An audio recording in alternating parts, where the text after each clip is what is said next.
Rudi dikeroyok gara-gara berbuat iseng. Rudi dan dua temannya menggembosi ban sepeda sang kakak kelas, namun hanya Rudi yang jadi sasaran kemarahan sang kakak kelas. Rudi Yohanda sempat tidak sadarkan diri selama 4 hari. Bocah berumur 8 tahun ini dikeroyok oleh 4 orang kakak kelasnya di SD Negeri Cikawun, Gading, Tasikmalaya.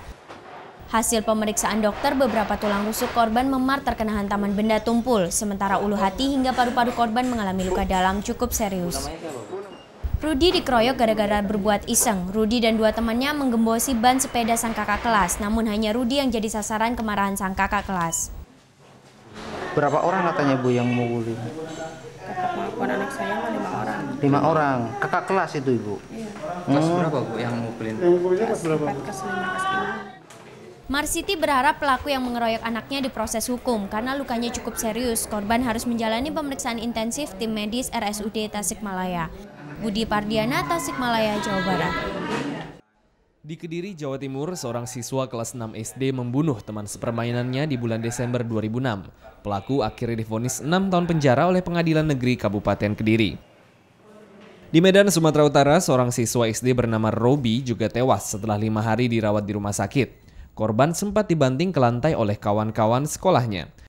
Sementara di Gresik, Jawa Timur, Ramandani Ningtyas, seorang siswi kelas 4 tak bisa bersekolah lagi karena dikeroyok teman-temannya.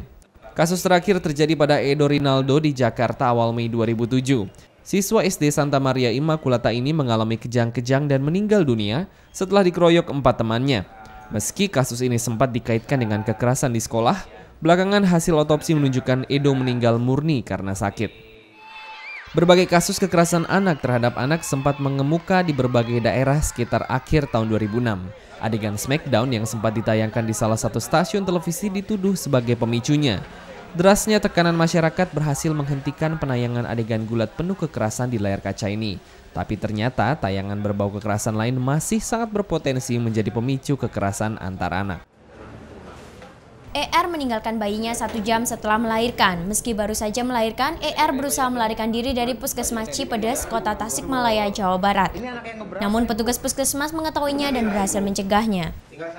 Walhasil warga kampung Dawagung, Raja Polah, Tasikmalaya ini harus berurusan dengan polisi.